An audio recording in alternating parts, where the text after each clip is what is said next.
Mysuru sandal soap ಅರ್ಪಿಸುವ ಸಂಚಾರಿ Mysuru sandal soap ಭಾರತದ ಹೆಮ್ಮೆ, ವಿಶ್ವದ ಆಯ್ಕೆ. ಅನ್ಕಂಫರ್ಟೇಬಲ್ ಆಗಿರುವಂಥ ಯಾವ್ದಾದ್ರು ಘಟನೆ ನಡೆದಿದೆಯಾ? ಜನ ಏನೋ ನಿಮ್ಮ ಜೊತೆಗೆ ಮಿಸ್ಬಿಹೇವ್ ಮಾಡಿರೋದು? ಆಮೇಲೆ ಇನ್ನೂ ಒಂದು, ಯಾರೇ ನಮ್ಮ ಜೊತೆ ಆ ಥರ ಮಾಡಬೇಕು ಅಂದರೆ ಅವ್ರಿಗೂ ಅಷ್ಟೇ ಭಯ ಇರುತ್ತೆ. ಕರೆಕ್ಟ್. ಅವರು ಒಂದು ಸರಿ ಒಂದು ನೋಡಿಕೊಂಡೇ ಸುತ್ತಮುತ್ತ ಜಾಗ ನೋಡಿಕೊಂಡೇ ಅವರು ಇದು ಮಾಡೋದು. ಅವ್ರಿಗೆ ನಮಗಿಂತ ಜಾಸ್ತಿ ಭಯ ಇರುತ್ತೆ. ಎಲ್ಲೋ ನಾವು ಭಯ ಪಡ್ತಾ ಇದೀವಿ ಅಂತ ಒಂದು ಚೂರು ಇಂಟು ಕೊಟ್ರು ನಾವೇ ಅಟ್ಯಾಕ್, ಫಸ್ಟ್ ನಮ್ಮ ಮೇಲೆ ಅಟ್ಯಾಕ್ ಆಗುತ್ತೆ. ಅದು ಯಾವುದೇ ರೀತಿ ಆಗ್ಬೋದು. ಒಂದೊಂದು ರೂಟ್ಗಳನ್ನ ಕೇಳ್ತಾ ಇದ್ರೆ ಖುಷಿ ಆಗುತ್ತೆ. ಈ ಬೆಂಗಳೂರು ಟು ಡೆಲ್ಲಿ ಅನ್ನೋ ಖುಷಿ ಆಗುತ್ತೆ. ಈ ರೂಟು ತುಂಬ ಖುಷಿ, ಯಾಕಂದರೆ ಕೋಸ್ಟಲ್ ಅಂದರೆ ಸಮುದ್ರ ಪಕ್ಕದಲ್ಲೇ, ಅಂದರೆ ಎಕ್ಸಾಕ್ಟ್ಲಿ ಪಕ್ಕದಲ್ಲ. ಅದ್ರ ಬಗ್ಗೆ ಏನು ಹೇಳಕ್ಕೆ ಇಷ್ಟಪಡ್ತೀವಿ? ನಮ್ಮ ಇಂಡಿಯಾ ಮ್ಯಾಪಲ್ಲಿ ಗುಜರಾತಿಂದ ವೆಸ್ಟ್ ಬೆಂಗಾಲ್ವರೆಗೂ ಅಂದರೆ ಆಫ್ ದ ನಮ್ಮ ಇಂಡಿಯಾ ಮ್ಯಾಪಲ್ಲಿ ಕೋಸ್ಟಲ್ ಅಂದರೆ ಸಮುದ್ರ ಬರುತ್ತೆ. ಇವತ್ತಿನ ಇಲ್ಲೇ ನಿಲ್ಸ್ಕೊಂಬಿಡೋಣ ಇವತ್ತು, ಆ ಥರ ಎಲ್ಲ ಮೈಂಡಿಗೆ ಬರ್ತಾ ಇರುತ್ತೆ. ಅದೇನಾಗುತ್ತೆ ಅಂದರೆ ಮೇನ್ ಸರ್ ನಮ್ಮ ಮೈಂಡಿಗೆ ಟ್ರೈನ್ ಮಾಡಿರ್ತೀವಿ. ಈಗ 2 months ನಾನು ಇದು ಮುಗಿಸ್ಕೊಳಕ್ಕೆ ಬಂದಿದ್ದೀನಿ, ಇದು ಮುಗಿಸ್ಕೊಂಡು ಹೋಗಬೇಕು. ನನಗೆ ಗಿವ್ ಅಪ್ ಅಂದರೆ ಆಗಲ್ಲ ಸರ್ ಲೈಫಲ್ಲಿ.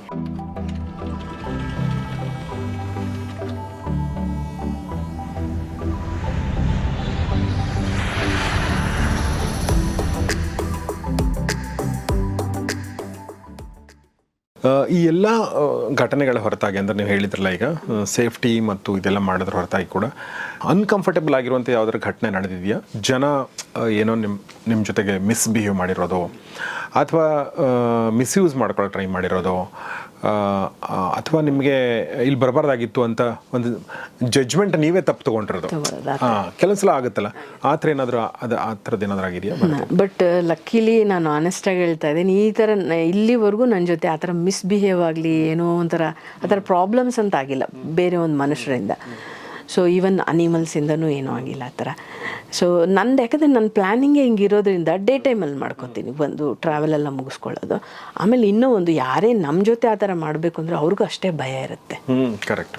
ಅವರು ಒಂದು ಸರಿ ಒಂದು ನೋಡಿಕೊಂಡೇ ಸುತ್ತಮುತ್ತ ಜಾಗ ನೋಡಿಕೊಂಡೇ ಅವರು ಇದು ಮಾಡೋದು. ನಮಗಿಂತ ಜಾಸ್ತಿ ಭಯ ಇರುತ್ತೆ. ಮೇಜರ್ ಅಂದರೆ ನಮ್ಮ ಬಾಡಿ ಲ್ಯಾಂಗ್ವೇಜು. ನಾವು ಸ್ವಲ್ಪ ಮುಖದಲ್ಲಿ ಭಯ ಪಡ್ತಾ ಇದ್ದೀವಿ, ನಮ್ಮ ಬಾಡಿಯಲ್ಲೂ ನಾವು ನಡೆಯೋ ಸ್ಟೈಲ್ ಆಗಲಿ, ನಾವು ಅವ್ರ ಜೊತೆ ಮಾತಾಡೋ ಸ್ಟೈಲ್, ಎಲ್ಲೋ ನಾವು ಭಯ ಪಡ್ತಾ ಇದ್ದೀವಿ ಅಂತ ಒಂದು ಚೂರು ಇಂಟು ಕೊಟ್ರು ನಾವೇ ಅಟ್ಯಾಕ್, ಫಸ್ಟ್ ನಮ್ಮ ಮೇಲೆ ಅಟ್ಯಾಕ್ ಆಗುತ್ತೆ. ಅದು ಯಾವುದೇ ರೀತಿ ಆಗ್ಬೋದು. ಸೊ ಅದಕ್ಕೆ ಒಂದು ಫಿಯರ್ಲೆಸ್ ಒಂದು ಬಾಡಿ ಲ್ಯಾಂಗ್ವೇಜ್ ಇಟ್ಕೊಂಡು ಹೋಗೋದು ಬೆಟ್ರು.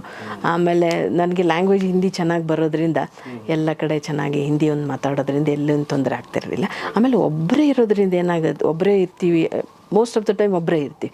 ಸೊ ಏನಾಗುತ್ತೆ, ಅದು ಅಲರ್ಟ್ ಇದ್ದು ನಮ್ಮ subconscious mind every ಇಂಟ್ಯೂಷನೂ every strong ಆಗುತ್ತೆ ಸರ್. ನಮ್ಮ ಜೊತೆ ಯಾರೋ ಒಂದು ಸ್ವಲ್ಪ ಏನೋ ಪ್ಲ್ಯಾನ್ ಮಾಡ್ಕೋತಾ ಇದ್ದಾರೆ ನಮ್ಮನ್ನೇನಾದರೂ ಆ ಥರ ಅಂತ ಅಂದ್ರೂ ಅವ್ರ ಬಾಡಿ ಲ್ಯಾಂಗ್ವೇಜಲ್ಲಿ ನಮಗೆ ಕ್ವಿಕ್ಕಾಗಿ ಗೊತ್ತಾಗ್ಬಿಡುತ್ತೆ. ನಾನು ಇಮ್ಮಿಡಿಯೇಟಾಗಿ ಆ ಜಾಗ ಖಾಲಿ ಮಾಡ್ತೀನಿ ಅಲ್ಲಿಂದ. ಆಮೇಲೆ ತುಂಬ ನೆಗೆಟಿವ್ ಜನ ಇದ್ರೂ ತೊಗೊಳಕ್ಕಾಗಲ್ಲ, ಆ ಜಾಗ ಖಾಲಿ ಮಾಡ್ತೀನಿ, ಅವ್ರನ್ನ ಬಿಟ್ಟು ಬೇರೆಯವ್ರ ಹತ್ರ ಮಾತಾಡಿ. ಕೆಲವರು ರೂಟ್ ಡೈರೆಕ್ಷನ್ಸ್ ಸ್ವಲ್ಪ ನನಗೆ ಬೇರೆ ಇದು ಮಾಡೋಕ್ಕೆ ಹೋದ್ರೂ ಗೊತ್ತಾಗ್ಬಿಡುತ್ತೆ. ಸೊ ಹಾಗಾಗಿ ನಾನು ಎಲ್ಲೇ ಹೋಗಲಿ ಗೂಗಲ್ ಮೇಲೆ ನಂಬ್ಕೊಳ್ಳಲ್ಲ. ಮಿನಿಮಮ್ 2-3 ಜನನ ಕೇಳ್ಕೊಂಡೇ ಹೋಗಿ, 3 ಜನದಲ್ಲಿ ಯಾರಿಬ್ಬರು ಕರೆಕ್ಟಾಗಿ ಹೇಳಿರ್ತಾರೆ ಅದು ಕರೆಕ್ಟ್ ಅಂತ ಹೋಗ್ತೀನಿ. ಆ ಥರ ಮಾಡ್ಬೋದು. ಗೂಗಲ್ ಬೇರೆ. ಸೊ ಈ ಥರದ್ದೆಲ್ಲ ಮಾಡಿಕೊಂಡು ಹೋಗ್ತೀನಿ. ಹಂಗಾಗಿ ಇಲ್ಲಿವರೆಗೂ ದೇವ್ರದ್ದು ಏನು ಒಳ್ಳೇದಾಯ್ತು, ಒಳ್ಳೇದು ಹಾಗೆ ಇರಲಿ. ಯಾಕಂದ್ರೆ ನಮ್ಮ ಜನ ಬೇಸಿಕಲಿ ಒಳ್ಳೆಯವರೇ, ನೀವು ಮತ್ತು ಭಯಸ್ಥರು ಕೂಡ ನಿಜ ಅಲ್ವಾ? ನಿಜ ಸರ್. ಕೆಲವೊಂದು ನೆಗೆಟಿವ್ ಎಲಿಮೆಂಟ್ಗಳನ್ನ ಬಿಟ್ಟರೆ 99.99% ನಮ್ಮಲ್ಲಿ ಒಳ್ಳೆ ಜನ ಇದ್ದಾರೆ ಮತ್ತು ಭಯಸ್ಥರಿದ್ದಾರೆ. ಆಮೇಲೆ ಹೆಣ್ಮಕ್ಳನ್ನ ಕಂಡ್ರೆ ಅವ್ರಿಗೆ ವಿಶೇಷವಾದ ಗೌರವ ಕೂಡ ಇದೆ. ಜನರಲ್ ಆಗಿ ಹೇಳ್ತಾ ಇರೋದು, ನಾವು ಹುಡುಗರ ಜೊತೆ ಹೆಂಗೆ ಮಾತಾಡ್ತೀವಿ, ಹುಡುಗಿರ ಜೊತೆ ಹಂಗೆ ಮಾತಾಡಲ್ಲ ನಾವು. ಅದು ನಮ್ಮ ಒಳಗಡೆ ಇನ್ಹೆರೆಂಟ್ ಆಗಿದೆ. ಬಟ್ ಡಿಸ್ಪೈಟ್ ದಟ್ ನಾನು ಆ ಪ್ರಶ್ನೆ ಕೇಳಿದೆ. ಸೊ ಇದು ಈವರೆಗಿನ ಪ್ರಯಾಣದ ಕಥೆ ಆಯಿತು. ಇನ್ನೊಂದು ವಿಚಾರ ನಾನು ಕೇಳಬೇಕು ಅಂದ್ಕೊಂಡಿರೋದು ಏನಂತಂದರೆ, ಭಾರತೀಯರು ನಮ್ಮ ಕೋಸ್ಟಲ್ ಲೈನ್ ಇಲ್ಲಿ ರಾಜಸ್ಥಾನ, ಗುಜರಾತಿಂದ ಹಿಡ್ಕೊಂಡು ಈ ಕಡೆ ಒಡಿಶಾ ತನಕ ಅವರು ಟ್ರಾವೆಲ್ ಮಾಡಿದ್ದಾರೆ. ವೆಸ್ಟ್ ಬೆಂಗಾಲ್ ತನಕ ಟ್ರಾವೆಲ್ ಮಾಡಿದ್ದಾರೆ. ಸೊ ಅದ್ರ ಬಗ್ಗೆ ಹೇಳಿ. ಅದು ಒಂದು ನನಗೆ ಒಂದೊಂದು ರೂಟ್ಗಳನ್ನ ಕೇಳ್ತಾ ಇದ್ರೆ ಖುಷಿ ಆಗುತ್ತೆ. ಈ ಬೆಂಗಳೂರು ಟು ಡೆಲ್ಲಿ ಅನ್ನೋ ಖುಷಿ ಆಗುತ್ತೆ. ಈ ರೂಟು ತುಂಬ ಖುಷಿ, ಯಾಕೆಂದರೆ ಕೋಸ್ಟಲ್ ಅಂದರೆ ಸಮುದ್ರ ಪಕ್ಕದಲ್ಲೇ, ಅಂದರೆ ಎಕ್ಸಾಕ್ಟ್ಲಿ ಪಕ್ಕದಲ್ಲ, ಅದ್ರ ಬಗ್ಗೆ ಏನು ಹೇಳಕ್ಕೆ ಇಷ್ಟಪಡ್ತೀರಿ? ಸರ್ ನನಗೂ ಫಸ್ಟ್ ಇದ್ರ ಬಗ್ಗೆ ಕೇಳಿದಾಗ ಏನು ಇದು ಡಿಫ್ರೆಂಟ್ ಆಗಿದೆ ಅಲ್ಲ, ಕೋಸ್ಟಲ್ ರೈಡಾ, ಇದೇನಿದು, ಏನಿರ್ಬೋದು ಇದು ಅಂತ ಕ್ಯೂರಿಯಾಸಿಟಿ. ಸ್ವಲ್ಪ ನಾನು ಅದ್ರ ಬಗ್ಗೆ ಎಲ್ಲ ಎಕ್ಸ್ಪ್ಲೋರ್ ಮಾಡಿದಾಗ ಗೊತ್ತಾಯಿತು, ನಮ್ಮ ಇಂಡಿಯಾ ಮ್ಯಾಪಲ್ಲಿ ಗುಜರಾತಿಂದ ವೆಸ್ಟ್ ಬೆಂಗಾಲ್ವರೆಗೂ ಅಂದರೆ ಆಫ್ ದ ನಮ್ಮ ಇಂಡಿಯಾ ಮ್ಯಾಪಲ್ಲಿ ಕೋಸ್ಟಲ್ ಅಂದರೆ ಸಮುದ್ರ ಬರುತ್ತೆ ಸರ್. ಸೊ ಬೇರೆ ಇನ್ನೂ ಟಾಪ್ ಆಫ್ ನಮ್ಮ ಅಂದರೆ ನಮ್ಮ ಮ್ಯಾಪಲ್ಲಿ ಬೇರೆ ಕಂಟ್ರೀಸ್ ಜೊತೆ ಬಾರ್ಡರ್ ಶೇರ್ ಮಾಡಿರೋದು. ಸೊ ಇದನ್ನು ಕೋಸ್ಟಲ್ ಲೈನ್ ಅಂತಾರೆ. ಇಂಡಿಯಾ ಮ್ಯಾಪಲ್ಲಿ ಕೆಳಗಡೆ ವಿ ಶೇಪಲ್ಲಿ ಏನು ಬರುತ್ತೆ ಅದನ್ನು ಕೋಸ್ಟಲ್ ಲೈನ್ ಅಂತ ಹೇಳ್ತಾರೆ. ಸೊ ನಾನು ಅವ್ರಿವ್ರ ಹತ್ರ ವಿಚಾರ ಮಾಡಿದಾಗ ಕೆಲವರು ನಾನು ಬರೀ ಈ ಕಡೆ ಈಸ್ಟ್ ಕಡೆ ಮಾಡಿದ್ದೀನಿ, ವೆಸ್ಟ್ ಕಡೆ ಮಾಡಿದ್ದೀನಿ, ಇಲ್ಲ ನಾನು ಬರೀ ಕರ್ನಾಟಕ ಮಾತ್ರ ಮಾಡಿದ್ದೀನಿ, ಕೆಲವರು ಮೆಡ್ರಾಸ್ ಮಾತ್ರ ಮಾಡಿದ್ದೀನಿ, ಆ ಥರ ಹಂಗೆ ಇದು ಮಹಾರಾಷ್ಟ್ರ ಕಡೆ ಮಾಡಿದ್ದೀನಿ, ಆ ಥರ ಎಲ್ಲ ಕೇಳಿದ್ದೀನಿ. ಬಟ್ ನಂಗೆ ಅವತ್ತೇ ನಾನು ಡಿಸೈಡ್ ಆದ ನಾನು ಅಂತ ಮಾಡಿದ್ರೆ ಕೋಸ್ಟಲ್ ಲೈನ್ ಅಂತ ಮಾಡಿದ್ರೆ ಪ್ರಾಪರಾಗಿ ಏನಿದೆ ಅದೆಲ್ಲ ಕವರ್ ಮಾಡಿಕೊಂಡು ಸ್ಟಾರ್ಟು ಎಂಡ್ ಎಲ್ಲಿದೆ ಅಲ್ಲಿಗೆ ಮುಗಿಸ್ಕೊಳ್ಳೋಣ ಅಂತ ಮಾಡಿದ್ದು. ನಾನು ಆವಾಗ ಡೆಲ್ಲಿಯಲ್ಲಿದ್ದೆ, ಡೆಲ್ಲಿಯಿಂದ ಬಂದು ಗುಜರಾತ್ಗೆ ಹೋದೆ, ಗುಜರಾತಿಂದ ಕಚ್ಚಿಂದ ಸ್ಟಾರ್ಟ್ ಮಾಡಿದೆ, ಕಚ್ಚಿಂದ ಬಂದ್ಬಿಟ್ಟು ಕೆಳಗಡೆ ಬಾಟಮ್ ತಮಿಳ್ನಾಡು, ಮಹಾರಾಷ್ಟ್ರ, ಆಮೇಲೆ ಗೋವಾ, ಆಮೇಲೆ ಕರ್ನಾಟಕ, ಆಮೇಲೆ ಕೇರಳ, ತಮಿಳ್ನಾಡು, ಕನ್ಯಾಕುಮಾರಿ ಟಚ್ ಮಾಡಿ ಮತ್ತೆ ಹಂಗೇನೆ ಆಂಧ್ರ, ತೆಲಂಗಾಣ, ಒಡಿಸ್ಸಾ, ವೆಸ್ಟ್ ಬೆಂಗಾಲ್ ಹಂಗೆ ಮಾಡ್ಕೊಂಡು ಕೊನೆಗೆ ವೆಸ್ಟ್ ಬೆಂಗಾಲಲ್ಲಿ ಎಂಡ್ ಆಯಿತು. ಅದಾದಮೇಲೆ ಮತ್ತೆ ಬ್ಯಾಕ್ ಟು ಡೆಲ್ಲಿಗೆ ಹೋದೆ ನಾನು. ಸೊ ಅದನ್ನು 40 ಡೇಸು 10,000 ಕಿಲೋಮೀಟರ್ಸ್ ಮಾಡಿ ಸರ್. ಅದೇನಿಲ್ಲ, ಸುಮ್ಮನೆ ಆಲ್ಮೋಸ್ಟ್ ಎವ್ರಿ ಡೇ ನಾನು ರೈಡ್ ಮಾಡ್ದಂಗೆ ಇತ್ತು. ಮಧ್ಯೆ ನಾನು ಟಯರ್ಡ್ ಆದಾಗ ಸ್ವಲ್ಪ ಬ್ರೇಕ್ ತೊಗೋದೆ. ಅದು ಸರ್ ಪ್ರಾಪರ್ ರೈಡ್, ಅದು ಅಲ್ಲಿ ಟಯರ್ಡ್ ಆಗೋ ಚಾನ್ಸಸ್ ಇರುತ್ತೆ. ಯಾಕೆಂದರೆ ನೋಡಿ 10,000 ಕಿಲೋಮೀಟರ್ಸು 40 ಡೇಸಲ್ಲಿ ಅಂದರೆ ಆಲ್ಮೋಸ್ಟ್ ಎವ್ರಿ ಆಲ್ಟರ್ನೇಟಿವ್ ಡೇಸು ಅಂದರೆ 7 ಡೇಸಲ್ಲಿ ಒಂದು 4 to 5 ಡೇಸ್ ರೈಡ್ ಇದ್ದಂಗೆ ಇರುತ್ತೆ. ಅದನ್ನು ಸ್ವಲ್ಪ ಬಾಡಿ ಸ್ಟ್ರೈನ್ ಮಾಡುತ್ತೆ. ಸಿನ್ಸ್ ನಾನು ಅದನ್ನೆಲ್ಲ ಸ್ವಲ್ಪ ಸ್ಟಾರ್ಟಿಂಗ್ ಡೇಸಲ್ಲಿ ಮಾಡಿರೋದ್ರಿಂದ ಆ ಜೋಶ್ ಒಂದು ಇರುತ್ತಲ್ವ, ಸೊ ಅದೆಲ್ಲ ಕರ್ಕೊಂಡೋಯ್ತು ಆ ಥರ. ಆಮೇಲೆ ಲಗೇಜ್ ಒಂದು ಜಾಸ್ತಿ ಇರೋದ್ರ ವೈಬ್ರೇಷನ್ಸ್ ಒಂದಿರಲ್ಲ ಸರ್ ವೆಹಿಕಲ್ಗೆ, ಸೊ ಆ ಥರ ಒಂದು.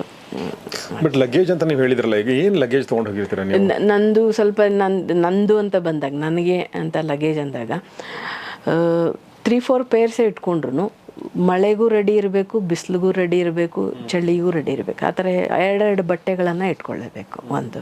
ಆಮೇಲೆ ಬೈಕಿಗೆ ಏನು ಬೇಸಿಕ್ ಬೇಕಿರುತ್ತೆ ಆ ಐಟಮ್ಸು ನನ್ನ ಲಗೇಜಲ್ಲಿರುತ್ತೆ. ಹಂಗಾಗಿ ಸ್ವಲ್ಪ ನೋಡೋರಿಗೆ ಇದೇನಪ್ಪ ಇಷ್ಟು ಲಗೇಜು ಅನಿಸ್ಬಿಡುತ್ತೆ. ಅಷ್ಟು ಬಿಟ್ಟರೆ ಬೇರೆ ಏನು ಇದು ಕ್ಯಾರಿ ಮಾಡಲ್ಲ. ಆಮೇಲೆ ಮಲ್ಗಕ್ಕೆ ಎಲ್ಲೂ ಏನು ಸಿಕ್ಕಿಲ್ಲ ಅಂದರೆ ಒಂದು ಸ್ಲೀಪಿಂಗ್ ಬ್ಯಾಗ್ ಅಂತ ಕ್ಯಾರಿ ಮಾಡಬೇಕು.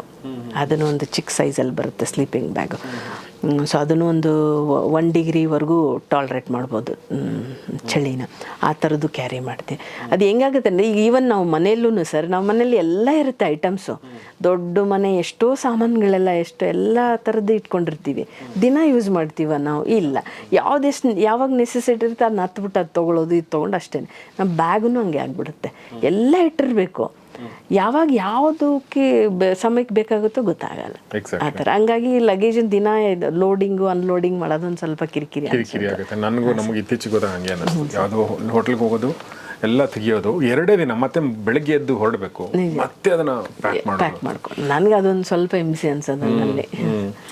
ಸೊ ಇದ್ರಲ್ಲಿ ಊಟ ಏನಿರ್ತಿರಲ್ವಾ, ನೀವು ಏನು ತೊಗೊಂಡು ಹೋಗಿ? ಇಲ್ಲ ಸರ್, ಹಾಂ, ನನಗೆ ಯಾಕಂದರೆ ನನ್ನ ಬ್ಯಾಗಲ್ಲಿ ತುಂಬ ಲಿಮಿಟೆಡ್ ಸ್ಪೇಸು, ನಾನು ಮೇನ್ ಮಾಡ್ಕೊಳ್ಳೋದು. ಬಟ್ ಲಕ್ಕಿಲಿ ನನಗೆ ಮುಂಚೆಯಿಂದ ಹೊಸ ಜಾಗಕ್ಕೆ, ಹೊಸ ವೆದರ್ಗೆ, ಆಮೇಲೆ ಒಂದು ಹೊಸ ಫುಡ್ಡಿಗೆ ಅಡ್ಜಸ್ಟ್ ಆಗುತ್ತೆ ನನ್ನ ಬಾಡಿ.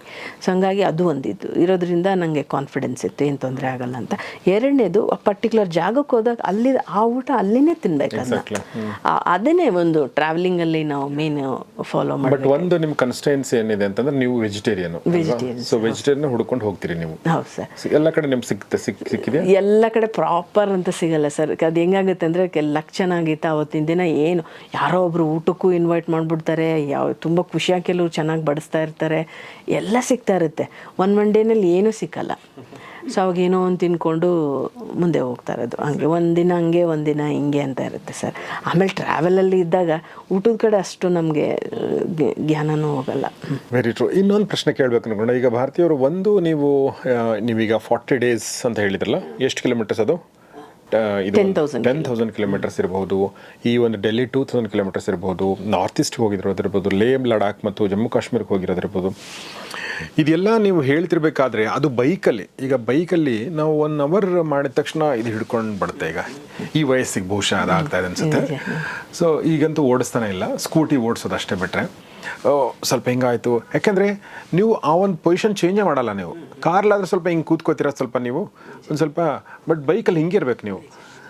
ಸೊ ನನ್ನ ಪ್ರಶ್ನೆ ಏನಂತಂದರೆ, ಈ ಫಿಸಿಕಲ್ ಫಿಟ್ನೆಸ್ ಇದೆಯಲ್ಲ, ಫಿಸಿಕಲ್ ಎಜಿಲಿಟಿ ಎರಡೂ ಕೂಡ, ಅಂದರೆ ನಿಮ್ಮದು ಫಿಟ್ ಆಗಿರ್ಬೇಕು ಅನ್ನೋದು ಒಂದು, ಮತ್ತು ಅಂದರೆ ಫ್ಲೆಕ್ಸಿಬಲ್ ಕೂಡ ಆಗಿರ್ಬೇಕು ಬಾಡಿ. ಸೊ ಇದನ್ನು ಹೇಗೆ ಮೇಂಟೈನ್ ಮಾಡೋದು ಒಬ್ಬ ಬೈಕರು, ನೀವು ಹೇಗೆ ಮಾಡ್ತೀರಾ ಮತ್ತು ಅದನ್ನು ಏನು ಸಜೆಷನ್ಸ್ ನಿಮ್ಮದು?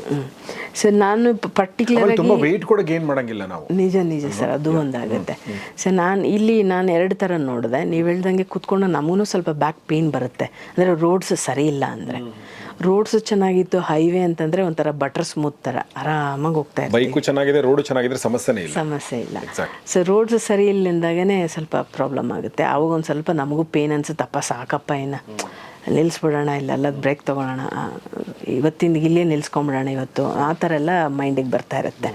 ಸೊ ಆವಾಗ ಬಾಡಿ ಸ್ವಲ್ಪ ಸ್ಟ್ರೈನ್ ಆಗುತ್ತೆ. ಆಮೇಲೆ ಫಿಟ್ನೆಸ್ಸು ಅಂತ ಬಂದಾಗ ನಾನು ಟ್ರೆಕ್ಕಿಂಗೂ ಮಾಡ್ತೀನಿ. ನಾನು ಓಕೆ, ಯಾವುದೋ ಒಂದು ಟ್ರೆಕ್ಕಿಂಗ್ ಪ್ಲೇಸಸ್, ನಮ್ಮ ಮೌಂಟೇನ್ಸಲ್ಲೆಲ್ಲ ತುಂಬ beautiful places, trekking places, mountain peaks ಎಲ್ಲ ಇರುತ್ತೆ. 2 ಡೇಸ್ಗೆ ಒಂದು ಇರುತ್ತೆ, ಆಮೇಲೆ 3 ಡೇಸ್ಗೆ 4 ಡೇಸ್ಗೆ ಆ ಥರದ್ದೆಲ್ಲ ಗ್ರೂಪ್ಗಳ ಜೊತೆನೇ ನಾನು ಬುಕ್ ಮಾಡ್ಕೊಂಡು ಹೋಗ್ತೀನಿ. ಇಲ್ಲ ಪರ್ಸ್ನಲಾಗಿ ಒಬ್ರು ಗೈಡ್ ತೊಗೊಂಡೇ ನಾನು ಹೋಗೋದು. ನಾನು ಸ್ವಂತ ಎಕ್ಸ್ಪ್ಲೋರ್ ಮಾಡೋಕ್ಕೆ ಹೋಗಲ್ಲ, ಯಾಕಂದರೆ ನಮ್ಗೆ ಗೊತ್ತಿಲ್ಲದೆ ಇರೋ ಜಾಗ ರಿಸ್ಕ್ ತೊಗೊಳಕ್ಕೆ ಹೋಗಲ್ಲ. ಸ್ವಲ್ಪ ದುಡ್ಡು ಖರ್ಚಾಗುತ್ತೆ, ದುಡ್ಡು ಮುಖ ನೋಡಿಕೊಂಡ್ರೆ ರಿಸ್ಕ್, ನಮ್ಮ ಲೈಫ್ ರಿಸ್ಕ್ ಆಗಿಬಿಡುತ್ತೆ. ಸೊ ಹಂಗಾಗಿ ಲೋಕಲ್ ಗೈಡ್ಸ್ ಹತ್ರ ಮಾತಾಡ್ಬಿಟ್ಟು ಕೇಳಿ, ಅಂದರೆ ತುಂಬ ಮಾತಾಡ್ತೀನಿ ನಾನು, ತುಂಬ ಇನ್ಫಾರ್ಮೇಷನ್ ತೊಗೊಳಕ್ಕೆ ನೋಡ್ತೀನಿ. ಅವ್ರು ಹೇಳೋದ್ರಲ್ಲೇ ಡೌಟ್ ಇತ್ತು ಏನೋ, ಅವ್ರು ಹೇಳ್ಬಿಡ್ತಾರೆ ಅಲ್ಲಿ ಹೋಗಬೇಡಿ, ಅಲ್ಲಿ ಪ್ರಾಣಿಗಳ ಪ್ರಾಬ್ಲಮ್ಮು ಅದಿದೆ, ಅವ್ರು ಹೇಳ್ಬಿಡ್ತಾರೆ ಏನೇ ಇದ್ರು. ಒಂದು ಎರಡನೇದು, ಗೌರ್ಮೆಂಟೇ ಬೋರ್ಡ್ಸ್ ಹಾಕಿರುತ್ತೆ, ಇಲ್ಲಿ ಕಾಡು ಪ್ರಾಣಿಗಳಿದೆ ಹುಷಾರು ಅಂತ, ಒಂದು ಆನೆನೋ ಒಂದೇನೋ ಚಿರತೆನೋ ಒಂದು ಅವರೇ ಹಾಕಿರ್ತಾರೆ. ಆ ಒಂದು ಇದ್ರ ಮೇಲೇನೂ ನಾವು ಕಾಮನ್ ಸೆನ್ಸು ಕೆಲವು ಸಲ ಅದು ಮಾಡಿಕೊಂಡು ಹೋಗ್ತಾ ಇರ್ತೀವಿ. ನಾನು ಟ್ರಕ್ಕಿಂಗ್ ಎಲ್ಲ ಮಾಡೋದ್ರಿಂದ ಸ್ವಲ್ಪ ಫಿಟ್ನೆಸ್ ಇದ್ದೇ ಇರುತ್ತೆ. ಆಮೇಲೆ ಅದೇನಾಗುತ್ತೆ ಅಂದರೆ ಮೇನ್ ಸರ್ ನಮ್ಮ ಮೈಂಡಿಗೆ ಟ್ರೈನ್ ಮಾಡಿರ್ತೀವಿ. ಈಗ 2 months ನಾನು ಇದು ಮುಗಿಸ್ಕೊಳಕ್ಕೆ ಬಂದಿದ್ದೀನಿ, ಇದು ಮುಗಿಸ್ಕೊಂಡು ಹೋಗಬೇಕು. ನನಗೆ ಗಿವ್ ಅಪ್ ಅಂದರೆ ಆಗಲ್ಲ ಸರ್ ಲೈಫಲ್ಲಿ. ಅರ್ಧಕ್ಕೆ ಬಿಟ್ಟು ಬರೋದು, ಊಟನೂ ಅಷ್ಟೇ ಮಾಡುವಾಗ ನೀಟಾಗಿ ತಿಂದ್ಬಿಟ್ರೆ ಅದೊಂಥರ ಖುಷಿ, ನನಗೆ ಕ್ಲೀನಾಗಿರಬೇಕು.